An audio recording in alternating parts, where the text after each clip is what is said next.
इन दिनों सुर्खियों में रहने वाले दिल्ली से आम आदमी पार्टी के तेज तर्रार राज्यसभा सांसद राघव चड्ढा की मुश्किलें कम होने का नाम नहीं ले रही है। आए दिन किसी न किसी इशू में राघव चड्ढा का नाम सुर्खियां बटोरता रहता है। कभी वो अपने बेबाक बयानी के चलते तो कभी दिल्ली कोर्ट से अपने सरकारी बंगलों को बचाने की वजह से चर्चा में रहते हैं, जिसका जिक्र हमने पहले भी अपने कई वीडियोस में किया हुआ है। इस बार वो government of National Capital Territory of Delhi Amendment Bill 2023 के दौरान अपनी कमिटेड मिस्टेक्स के कारण न्यूज में बने हुए हैं। दरअसल अगस्त 11 को during monsoon session Raghav Chadha ने Government of National Capital Territory of Delhi Amendment Bill 2023 के टाइम बिना परमिशन लिए हुए कुछ राज्यसभा मेंबर्स का नाम सिलेक्ट कमेटी के लिए प्रपोज कर दिया था, जिसके कारण इमीडिएट एक्शन लेते हुए उन्हें राज्यसभा चेयरपर्सन ने प्रिविलेजेस कमेटी की इंक्वायरी पूरे होने तक सस्पेंड रहने का फरमान सुना डाला। आपकी जानकारी के लिए बता दें कि leader of the Rajya Sabha house Piyush Goyal ने अगस्त 11 को मोशन मूव करते हुए आप लीडर के सस्पेंशन की मांग की थी। चड्ढा को last day of the monsoon session के दिन सस्पेंड कर दिया गया for gross violation of rules, misconduct, defiant attitude and contemptuous conduct. लंबे समय से सस्पेंडेड रहे राघव ने सुप्रीम कोर्ट का रुख किया, जहां उन्होंने अपने ऊपर हुए इनडेफिनिट सस्पेंशन के अगेंस्ट एक रिट पिटीशन फाइल की। इस मामले में senior advocate Rakesh Dwivedi and lawyer Sadan Farasat Raghav Chadha को रिप्रेजेंट कर रहे हैं। वहीं इस रिट पिटीशन की हियरिंग के टाइम सुप्रीम कोर्ट ने किसी मेंबर ऑफ पार्लियामेंट को इतने लंबे टाइम से सस्पेंडेड रखने वाली बात पर सीरियस कंसर्न शो किया है। सुप्रीम कोर्ट का मानना है कि ऐसे लंबे सस्पेंशन से right of the people to be represented impact होता है। सुप्रीम कोर्ट ने आम आदमी पार्टी एमपी के इनडेफिनिट सस्पेंशन के प्रिविलेजेस कमेटी की डिसीजन पर क्वेश्चन किया है। सीजीआई डीवाई चंद्रचूड़,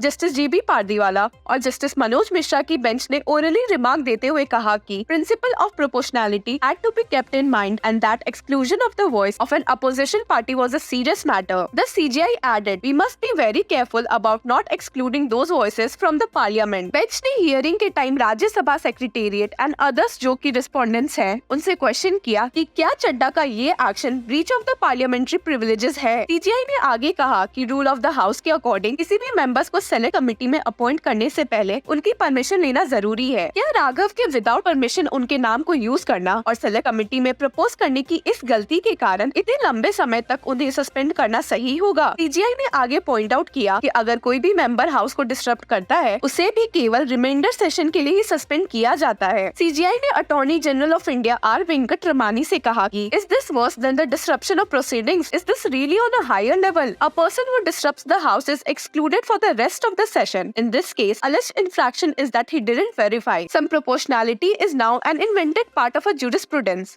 सीजीआई ने आगे ये पॉइंट आउट भी किया कि rules 256 and 266 of the rules of procedure and conduct of business in the council of states इस प्रेजेंट केस में अप्लाई नहीं होते हैं। वहीं सीजीआई ने सवाल किया कि क्या किसी मेंबर को इनडेफिनिट टाइम तक सस्पेंड रखने के लिए इनहेरेंट पावर्स को इन्वोक किया जा सकता है। सीजीआई ने हियरिंग बढ़ाते हुए ये सवाल भी किया कि it did not ascertain the willingness that the only charge against him he was suspended indefinitely.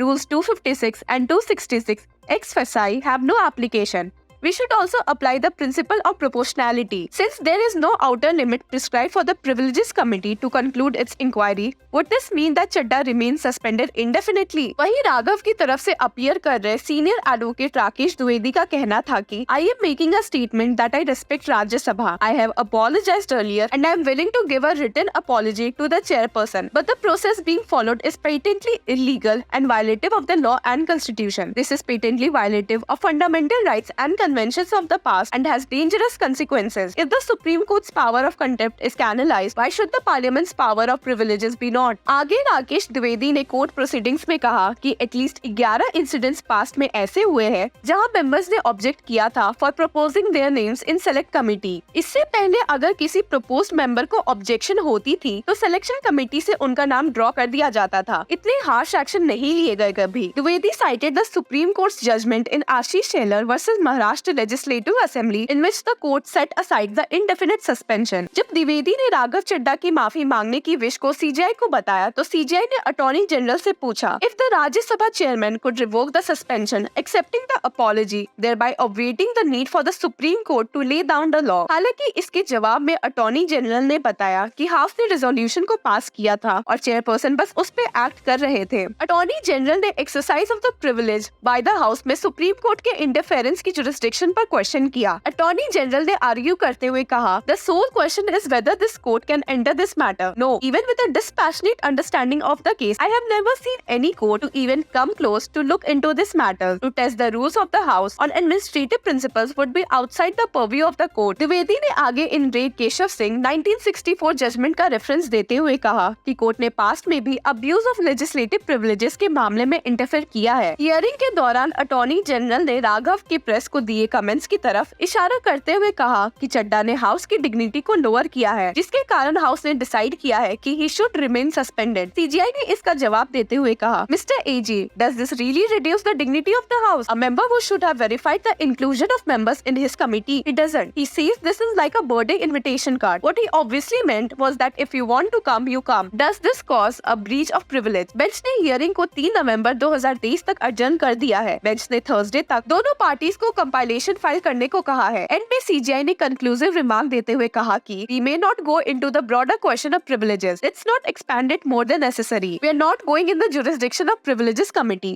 The only question is of indefinite suspension. Let's see आगे की इस हियरिंग में क्या रिजल्ट देखने को मिलता है। Till then, stay tuned with Law Chakra for more updates like this.